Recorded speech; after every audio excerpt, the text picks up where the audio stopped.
Hello, Jory from Taxidermy. So today I'm going to build myself a pressure chamber. So everything here, except for this, I got at a thrift store. It's basically, this was like $2.50, and my gauge, I already went ahead and assembled this before. I was like, you know, I should do a video on it. And I'm not exactly sure if this is going to work, but I'm pretty confident. So I got this gauge for a couple bucks, these hoses for, I don't know, it was like 20 cents or something. And this I got off an old fridge I have. You know, everybody has old fridges laying around, right? So, we're just going to go ahead and put this together. It's going to be super simple. And this, my cord that I'm going to use is got 3 wires on it.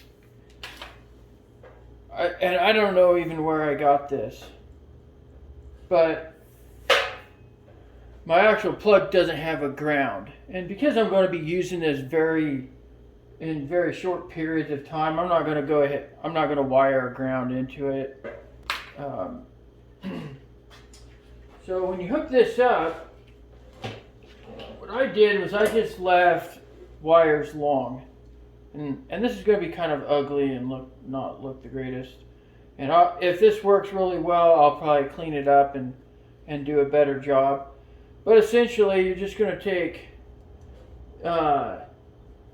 2 or one of the whites. There's 2 whites. So I'm just going to take one of them, and I'm going to hook those up. And I'm actually going to use a hot glue gun to hold these wires together, and then I'll go ahead and tape it.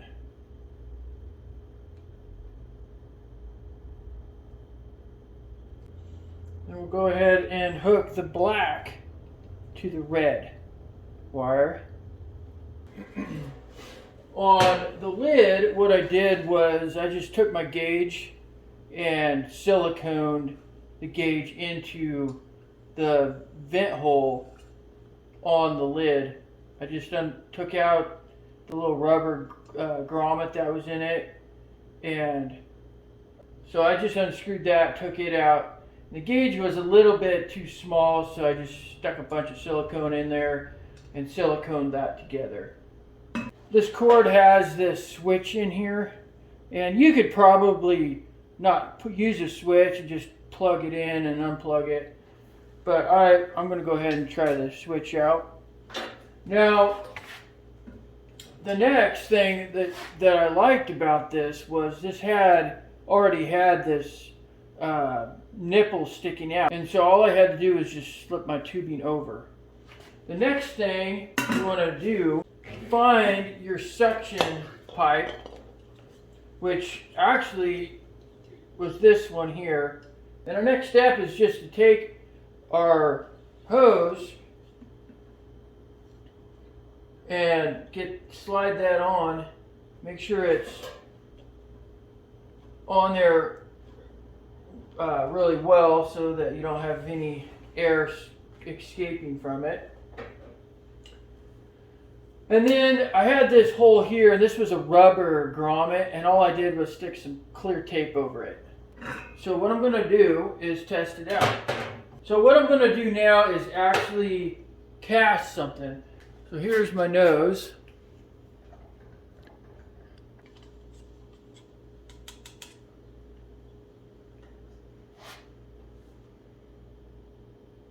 You can see all the bubbles that are trapped in that thing.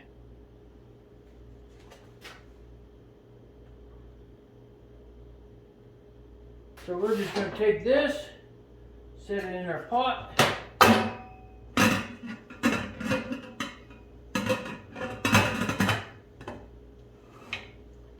close it and turn it on. And we're going to try and get that up to pressure to 20 or close to 20. 18 is probably fine. So I'm going to go ahead, crimp this, and shut it off. And just let that hold for a few minutes. And then we'll pull it out and see what it looks like. It's been about 20 minutes. Let's go ahead and equalize the pressure in this tank. We're going to do it real slow. Now that it's equalized, we're going to go ahead and pop it up and kind of take a look at it. Kind of excited to see what happened.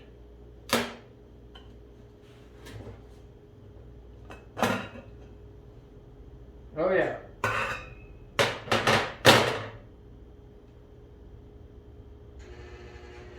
So this has not quite set up, which is good. But you can see all the bubbles that have come up to the surface here. And so we'll let that set for a little bit and wait till it gets hard. And then we'll go ahead and pull that out. Alright, so this mold is set up, so we're going to go ahead and demold it and see what we have going here.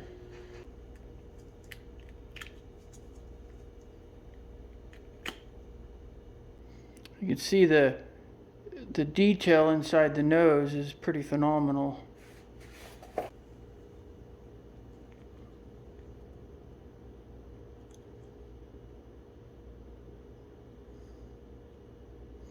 Looks pretty awesome. So anyways, you can see that for very cheaply you can make a pressure chamber. It's pretty ugly. I'm going to build a stand for it, redo my plug, and probably redo this gauge here. But basically, within less than 10 minutes, I made a pressure chamber. Here's our finished pressure chamber. If you enjoyed this video, please like the video and subscribe to my channel for more content.